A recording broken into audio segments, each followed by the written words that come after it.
Good morning everyone, Ivan Alcaraz nga pala nandito sa harap nyo at ako'y pinapanood nyo ngayon. Manood ka.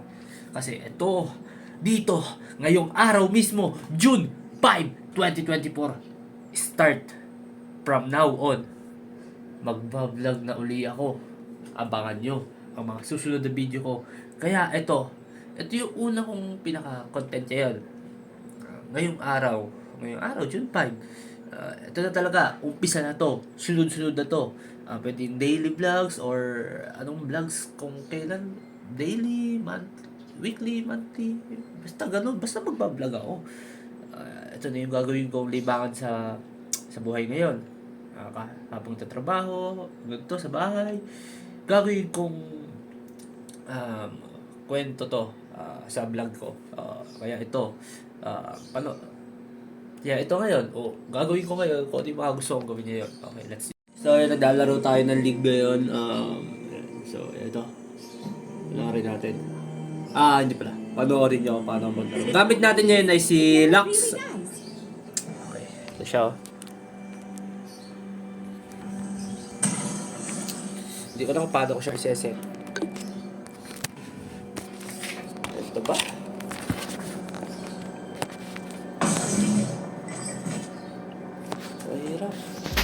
Basta, eto, panoorin nyo.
Tapos na tayo mag-league ngayon. So, hindi ko na alam kung anong susunod yung gagawin. Kasi, kailangan ko maubos yung oras ko sa mga gawain dito sa bahay. Lilibangin ko yung oras ko. Para maubos yung oras ko. Kasi, may pasok ako eh. May pasok ako. Alas 2. May mga tropa akong dumating dito. So, yung mga tropa ko tumugtog kami. Tumugtog kami. So, ito yun eh. Natin.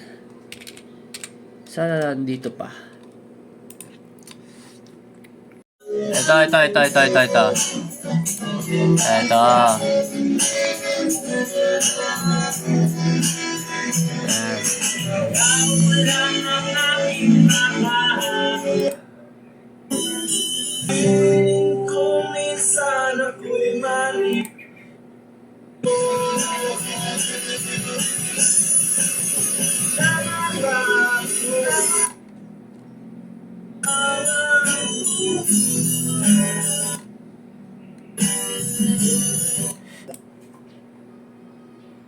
Ang nun ang magiging madilaw, pero yung kitang puti. So, napanood nyo na yung mga ginawa namin kahapon. Pero, meron pa kami pinag-usapan doon na usapang business na sa isang tropa. So, ito, watch this. Ang tanong, gaano karami yung mga yun sa 60 po na tao? Gaano Yun nga ang point ko sa'yo, ito nga, di ba? Yung isang kilo, sa amin sa karinderya, pinapapasok namin yan, 15 to 20 order na tig 50. So dahil mas malaki nga yung kumbaga ito yung 60 pesos, ito yung 50 pesos na order. Isang platito sa amin.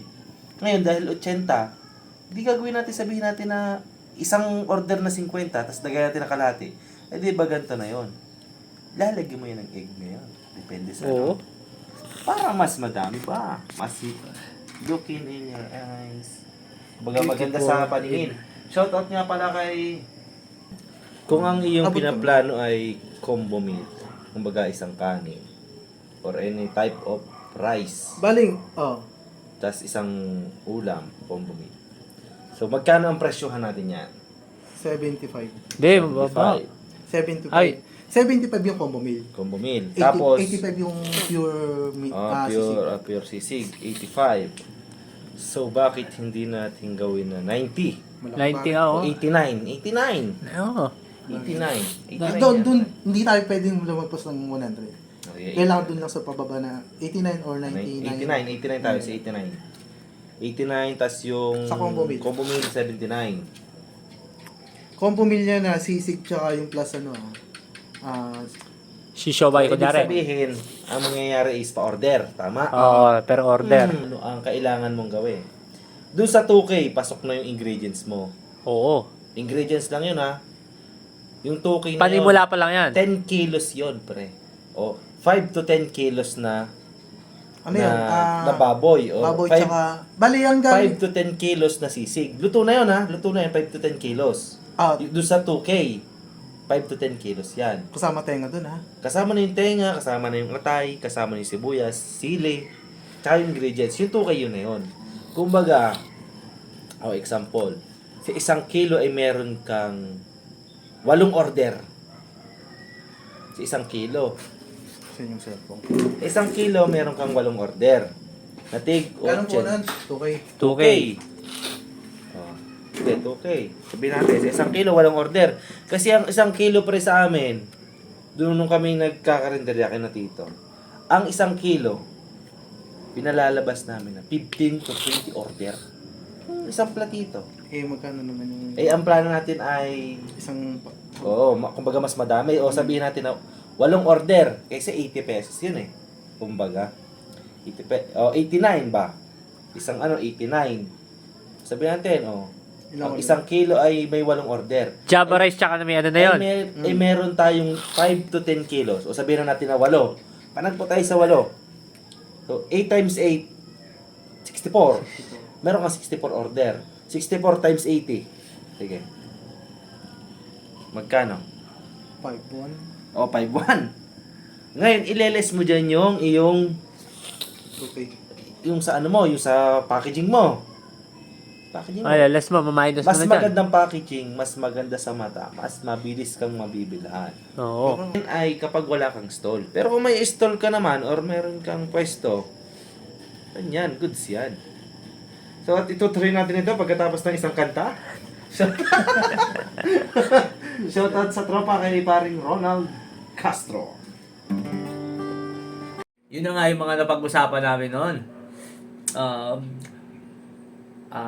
Usapang business, sisigan ng aming tropa na si Ralph. So, kailangan natin siya, syempre kailangan natin siyang suportahan. Ang pangalan nga pala ng kanyang business ay Rap Sisigan. Yun ang pinangalan ng aming tropa na si Asteroid. So hanggang sa muli na ano, hanggang dito na lang tayo. Malilate na ako, ilang oras no, alas 12 na. Ako'y mag-aayos na at ako'y papasok pa. Kaya hanggang sa muli, sa susunod na video, sa susunod na vlog, abangan nyo ako. Paalam!